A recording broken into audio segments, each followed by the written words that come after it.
One of the turning points in my life, one of the eureka moments, was when I found that the whole quality of your life is determined by how you feel about yourself on the inside. It's the emotional quality of your life that determines how happy you are, and psychologists call this your level of self-esteem or self-value. And the more you like yourself, the higher is your self-esteem. And I was astonished at that. And not only that, it's the more you like yourself as a parent, the more you like yourself as a salesperson, the more you like yourself in your job, the more you like yourself in your relationships, because the more you like yourself, the more you like other people. And what psychologists have also found, which astonished me, and it still astonishes me, I just came back from Europe, and I was talking to people about this, and they've been using my ideas in their languages, Polish, Romanian, Czech, German, for years and years and years, and they still say the same words. I like myself. 95% of your emotions are determined by how you talk to yourself. So when you say, I like myself, I like myself, I like myself, your self-esteem goes up, your ability to do your job goes up, your relationships improve, and you kind of smile inside. So the advice that I give is when you get up in the morning, first thing you say is, I like myself, I like myself, I like myself. Before every meeting or event of importance, you say, well, I like myself, I like myself, I like myself. And if you have a disappointment of some kind, just say, cancel it out by saying, I like myself. And the more you repeat this affirmation, the more it becomes true for you, and it affects your whole personality and the whole quality of your life. Affirmations are the words you say to yourself, others say to you, that you think about, act upon, and then it acts upon you, whether they are good or whether they're bad. One of the stories we have in Chicken Soup for the Soul that is so wonderful is the doctor said I'd never walk again. My mother said I would. I believed and affirmed with my mother, Wilma Rudolph, winner of more gold medals for running than any other woman in the world. Affirmations can take you up. Affirmations can take you down. The Bible says your words have the power to curse, put you down, or bless, bring you up. I'm asking you to be a blessing, to give away the blessing, to encourage yourself with affirmation, positive affirmation, simple ones that I wake up every day with is I am healthy. Why not tell yourself you're healthy? And see that every cell in your body's got a little smiling face in it. Your whole spirit's got a smiling face in it.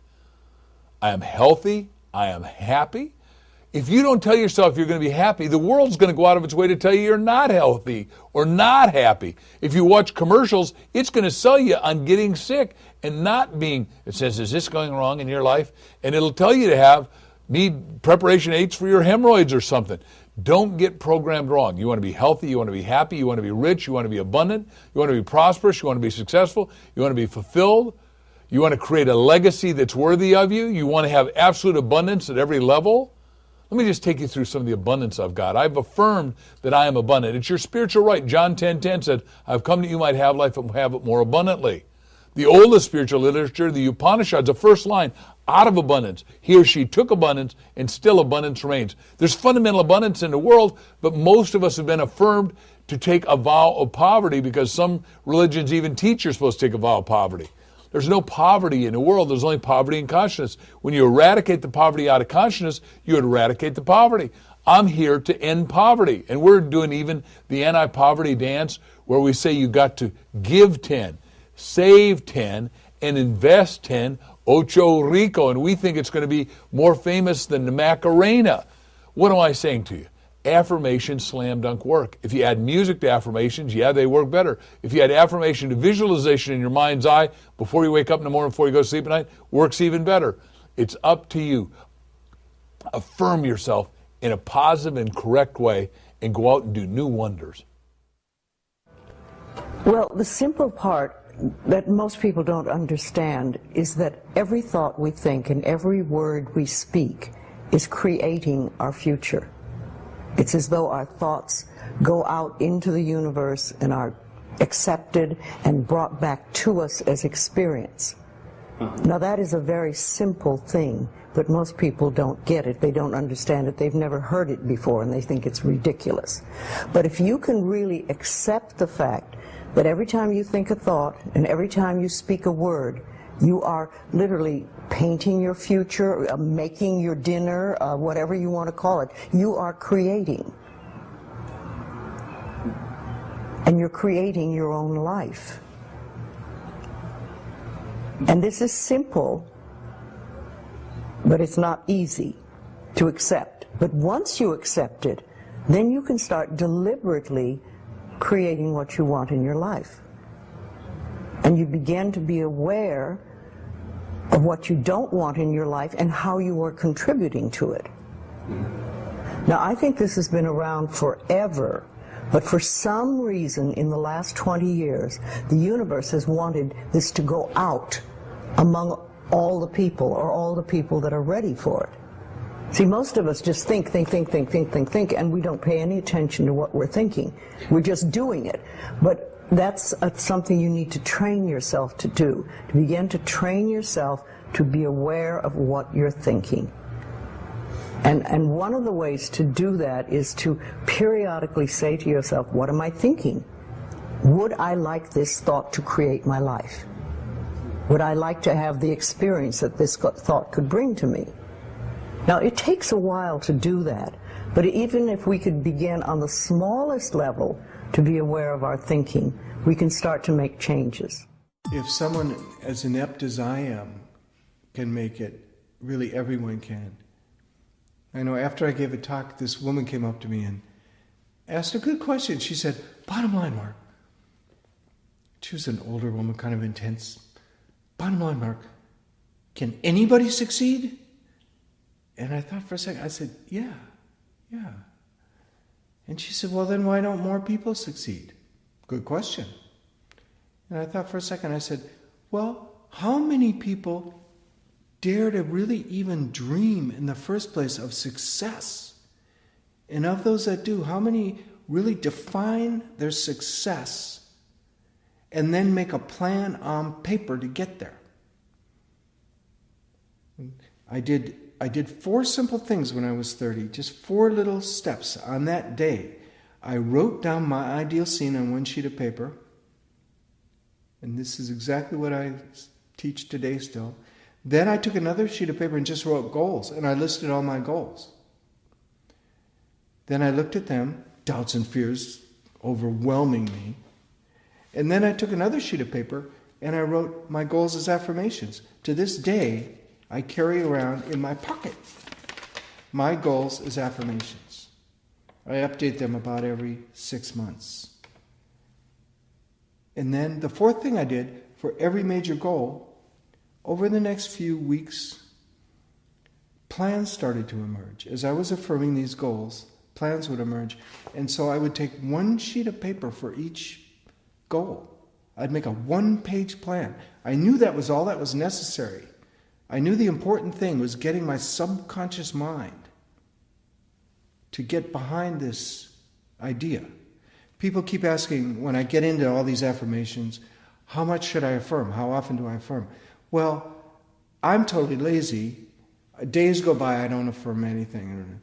But then if something comes up, if there's a stressful thing that happens, then I'll immediately affirm in an easy and relaxed manner, in a healthy and positive way.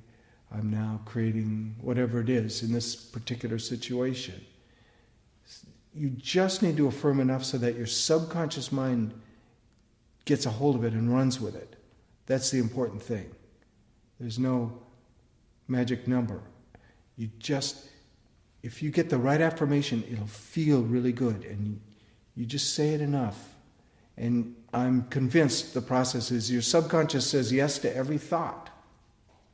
And so you can feel when that subconscious finally gets behind that affirmation. And I think that's the whole process. I think it's as simple as that. The universe says yes to every thought, whatever you choose to call it. You could call it subconscious mind, universe, whatever. It says yes to every thought. So I tell people, I firmly believe, and it's not something I took a leap of faith to believe in. I just have seen it work in my life. Therefore, I believe it. I believe that prayer works, affirmations work, positive thinking works, creative visualization works. All of this stuff works. The question is, what's an exercise you do every day to help people break the paradigm? let's understand, first of all, a paradigm is a multitude of habits. And you don't just break paradigms, you break habits. And you don't break habits, you replace habits. If I'm trying to break a bad habit, what I perceive to be a bad habit, and I don't consciously and deliberately replace it with a good habit, I'm going to form another bad habit. Nature abhors a vacuum.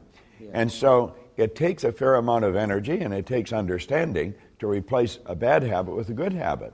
So I think what you do is you sit and say, how do I recognize this bad habit? Well, you generally recognize it in your own behavior. And so you say, well, this behavior is giving me a result I don't want. Now, people psychoanalysts try and find the cause of that behavior. You may never find it. We know it's an idea in the subconscious mind. So we sit and write the behavior out. Write it out in crystal clear detail. And then we say, what would be the polar opposite to that? Take another sheet of paper and write out what behavior would be the polar opposite to the one you want to get rid of, and write it out. Take the negative one and burn it, literally burn it. Now that's merely symbolic. It's like lighting a candle in a cathedral. I mean, it's symbolic. So then you take the positive one and you keep writing it every day. Write it every day. Read it frequently. Write it 4 or 5 times a day. Read it frequently. And you will eventually lodge that idea, or as James Allen put it, you will deposit it in the treasury of your subconscious mind. And once it begins to take root, it takes the power away from the negative habit. The negative habit actually dies from a lack of nourishment, and the positive one takes over. Let me share something with you. Every morning you get up and you look in the mirror, and you're going to get a choice of how optimistic you want to be that day, because the rest of the world is out there trying to tear you down. You waiting for somebody to tell you things are good? Not going to happen.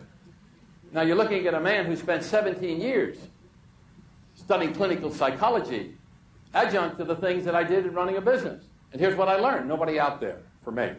I found no one out there. So every day when I get up, every morning, no matter where I am, I say openly and loudly, this is going to be a great day. And I say it just like this. This is going to be a great day. Now you going to wait for somebody else to tell you that? You say to somebody else, how are things today? And they're going to give you a litany of all the things that went wrong. So optimism is purely a choice, and the mind does not know the difference between the real or the imagined. You imagine yourself happy, healthy, and the greatest job in the world. Another thing, we don't like what we look like in the mirror. So you get into that mirror in the morning, you don't like, oh, guys are no different than gals. You ladies, you go in there, you don't like the looks of your hair, your eyes, your teeth, so you get the eyeshadow and the thing and the lipstick and all that, yeah. And the guy is there sucking in his gut. Now we look at ourselves in the mirror and what we would like, what the hell, I'd like to have nice black hair like this guy. Look, that's a great looking head of hair. I hope it's all yours, but I'd like to have a great looking head of hair. You know why? Because when I was a young guy, that was the color of my, that's what the hell you got to look forward to. But I had that great looking hair. I had super hair, and now I look in the mirror, and what do I see? I see a craggy face. I fought 53 amateur and 2 professional fights. I got a nose that looks like it wanders all over the place, even with plastic surgery. I always have to put it back in place. Now, when I look in that mirror in the morning, what am I going to do? Are you tall enough? Are you thin enough? Are you short enough? Are you white enough? Are you black enough? Does your hair look great enough? Nobody's going to tell you that. You got to tell yourself. So I invented a way to make myself optimistic every day. I look in that mirror every day, 22 times every morning. I say, I am a unique and precious being created by God for very special purposes. I am ever doing the best I can. I am ever growing in love and awareness. This day is mine, and no one can take it away from me. Now, you listen. You listen to yourself. You are the best mentor of yourself when it comes to optimism. Hey, and listen, I take one look. I have to be realistic, too. I take a look at that nose that wanders a little bit, and some days, if it's cold or whatnot, I've just been fooling around with it. It doesn't stay straight for a while. And I look at that craggy face, you know? And the last thing I say when I look in that mirror is, you are lovely. Now, this is good. Now, why do I do that? Because when I go out to see you, I want to see the beauty in you. Who is you, everybody I meet? And that's what you sell today. You see the beauty in everybody you meet. You know, the sucker that you walk in, you walk in, you're all head up, it's been a great day, huh? Until you meet one of them. And the one of them is the person, and we talked about this only briefly today, that'll pull you down, to tear you down. What do they say to you? Well, I don't like your company because the phones don't work. We don't have nothing to do with that. We got rid of it. It ain't us. And the other company has the book. You know, the other company's got the book. It looks like yours and it's less money. Oh, yeah, but they're Nazis. You know, they're bad people. They're crooks now trying to get rid of CERT. And then the third thing is they tell you that I don't like salespeople. And I told you today, so I don't either. My wife married one, and it's a very bad move. Why is affirmation so important? Think about it. The moment you wake up in the morning, right? Even when I'm not out of bed, my mind is starting to work. Oh, I have to pick up the clothes from the cleaners. I got to go to the PTA meeting. Oh, I didn't get gas last night. Why didn't I get gas? My car needs gas. I don't have time to get gas. All of those negativity. And then you start telling yourself, Paulette, you're lazy. Why didn't you do that? So you start saying things that are not necessarily good for yourself. And in the morning, your brain is at the freshest time. Instead, you can say, I'm going to declare this is the greatest day. This is going to be, great things are going to happen today. And you start your day with a positive energy. There's a story about this little engine that thought he could. And he kept on telling himself, I think I can. I think I can. You know, my daughter, Grace, is amazing. When she sits in the car, she turns around and says, Mom, I can't put up the seatbelt. I said, Gracie, the little engine thought he could. And she says, Mommy, I think I can. I think I can. I think I can. And she buckles herself up, and she's so proud of herself. So when you tell yourself, I think I can, promotion, I think I can, losing weight, I think I can, somehow your subconscious mind says, you can. There's nothing that's blocking you. Another thing that I use is do it now, do it now. I got to do it now. So if you say it enough times in the morning, wake up, say it 50 times, whatever you're doing, that procrastination will be out of your daily performance. Because then your subconscious says, you usually do it now. It doesn't know it's an affirmation you fed your mind. So for me, it's been very important. I say things like, I deserve the best and only the best is coming to me now. Because think about media, think about newspaper, think about the moment you're driving. So many negativity and so many statics are coming our way. And then we start thinking, life is tough. Wow, I don't know. Can I get to that destination? Can I do this? And you start beating yourself up, whereas we're created for greatness. There's no flaw within us when we were perfectly and wonderfully made. And we can go wherever we want to go. It's just that in our head, we need to get that clutter and fill it up with daily affirmations. You know, that reminds me of a parable that Jesus taught. And he said if you could understand this one parable, you could understand every parable in the Bible. He said it's the story of the sower sowing good seed, which are words, ideas, imaginations, into soil. He says the ideas aren't wrong. See, the seed is perfect. The ideas, he says, but it's the heart. He says the condition of a person's heart. And he gives 4 different conditions of the soil, of the person's heart. One is hard, can't receive it, can't see it. Ideas are stats before they can produce. And I sense that a lot of people live this way. You're absolutely right. Now let's go back to why people and how people think. Remember, it's 3 dimensions, words, pictures, and feeling. It's what you tell yourself and how you tell yourself, or the seeds you're planting. When you tell yourself misinformation, you grow up wondering why the world is all screwed up. When you tell yourself you're not worthwhile, you wonder why people don't respect you, why you can't get anything done, people don't listen to you. Poor me, and I feel the way I feel. Nothing seems to happen. See, so it's the quality and the quantity of conversation you carry on with your own self that is the most important thing. And there are 4 levels to that conversation. The lowest level of conversation is called negative resignation. It is tremendously inefficacious. It's like, you'll hear it like, I can't, no way, it's impossible. See, negative resignation, nothing will change. All you're doing is lowering your own image of yourself and nothing happens. And you affect your reality. See, if say there's no way, your subconscious can't let you see the way. Okay. The second is where you recognize you have a problem, but subconsciously you have no intention of changing it. I should lose weight. I could lose weight. I wish I could lose weight. I ought to lose weight. I'm just not gonna. I wish I could save money. I can't save money. I should save money. I have to save money. If only I could save money. See, I should change the way I treat people. I could change the way. See, you recognize you have a problem, but there is no intention at all of changing. That's the second level. Listen to the people around you. Look at your country. Listen to the way. What's the level of self-talk? Nothing we can do about it. No way. That's a resignation. Or people should. We should. I should. We ought to. Come on. The third level is a vow. It's like getting married. Remember, vows are pretty powerful. But you can make, if you're a smoker, you say to yourself, no more, I quit. Okay, that may stop you, really. No more, I'm through with that. It's over, I'm done, it's over. And you really mean it. It's like, that strong vow. You can change yourself. But because you're teleological, because you seek images and you think in pictures, and you got pictures in your mind of the way your life is and who you are. When you say, I quit, what's your problem? It's not how you see yourself. No replacement picture. Yeah. No replacement picture. So the fourth level is all about replacement pictures. The fourth level is to tell yourself what things will look like in the future as though they are. So you tell yourself, the next time I, the next time I, the next time I, the next time I. And that's true of the sacrament of penance. And the sacrament of penance is ask forgiveness of God, ask forgiveness perhaps of the people you've offended, and go and sin no more. Do it right the next time.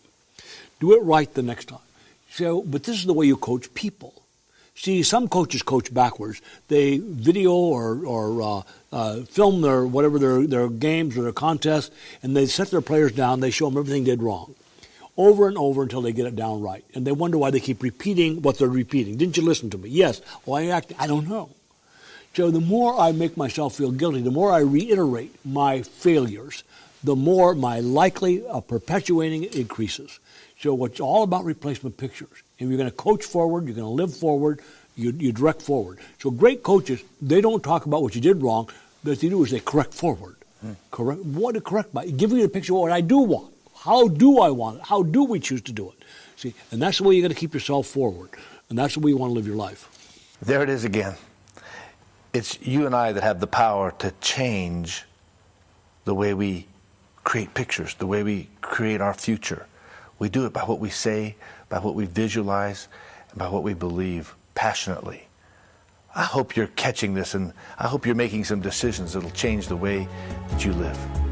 From the moment you were born, every single message you got, everything that was said to you, everything you heard, everything you saw, everything you did, everything you thought about, every message you got was typed into your personal computer keyboard. That would be our five senses. And then those messages typed into your computer keyboard were recorded on your CD-ROM in your brain. So very much like a computer, every message that you got while you were growing up gets recorded and stored permanently in the brain. The reason that's important to know is that part of the brain that recorded all of those messages you got, that part of the brain didn't know the difference between, and doesn't know the difference between something that is true or false or right or wrong or positive or negative. Its job is simply to record all of those messages that we got from other people, and then we began to repeat those exact same kinds of messages to ourselves, and that's called self-talk. There's something called the law of repetition, and the law of repetition is the secret to the secret of self-talk, and here's how it works. Every time you get a message and it's recorded again, it gets stronger. And then you get the message again, and it gets stronger still. So that those minor pathways in our brain that are being created by us getting different messages from the people around us, when those messages get repeated by someone else, and then to ourselves with our own self-talk, those pathways become roadways, and then the roadways become highways, and some of those highways become interstate highways, and those are the major programs that govern our lives. So whatever programs you have right now, that's who you are, that's who you've become. It's not that you were born that way, you were born with unlimited potential, but we become the programs that we get most. We all got programmed. I got programs I remember one that I'll never forget that affected my entire life. It was my programs about weight. I used to weigh a great deal. And I tried every possible diet, and I said all of the wrong things to myself. And I thought this weight problem would never go away. I would try another diet. I actually got really good at dieting, but then the weight would always come back, and of course it would always bring its friends, and so I would fail at another diet. Well, at that time I was studying this thing called self-talk and how Eastern European athletes who were competing in the Olympics had full-time self-talk trainers who were literally giving them new messages about themselves and how they can win and what a winning, capable person they were.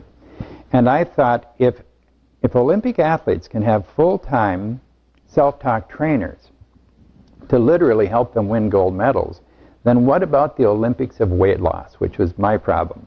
So I spent months writing brand new self-talk and then had it recorded professionally in a recording studio. And I will never forget the day that I first got those new programs home, those self-talk cassettes. They were on cassettes in those days. And the first day I listened to them, I decided to listen, play self-talk in the background. The sessions are only about 10 to 12 minutes in length. But I decided to play them while I was shaving each morning. And so that's what I did. Every morning I would shave and play the self-talk. Shave, play the self-talk. The next morning, shave and play the self-talk. And what happened was, during the next 10.5 weeks, I lost 38 pounds shaving and playing self-talk in the background. And this time, I wasn't on a diet.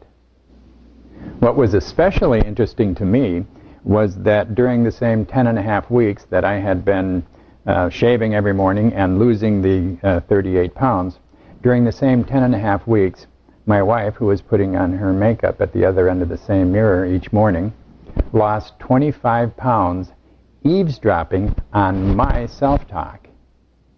That was a number of years ago. As a matter of fact, that was over 20 years ago. I've never been on a diet since. I never will be. And it was self-talk. I changed the problem. I changed the programs that had caused the problem in the first place. Another thing they teach us at the Olympic Training Center is the importance of what you say to yourself. What you say to yourself with passion determines what you focus on. What you focus on determines what actions you'll take. And the actions you take over and over and over again will determine your habits. And your habits determine your results. Most people, when they're not getting the results they want, they try to do something different, but invariably they go back to the old habit and they're just stuck in a rut.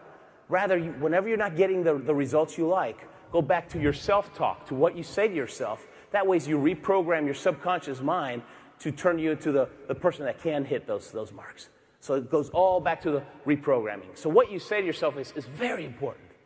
And so a few years ago, gosh, many years ago, I made a list of some affirmations, and I would read them to myself before every race, actually before every practice. And I started getting better results. And so it worked for me, so I tried it before the races. And I got better results at the races. So finally I put them on a card, and I read this to myself every day. I have it taped to the mirror where I brush my teeth. And affirmations, it's called the Champion's Creed. And affirmations, they only work if you read them with passion.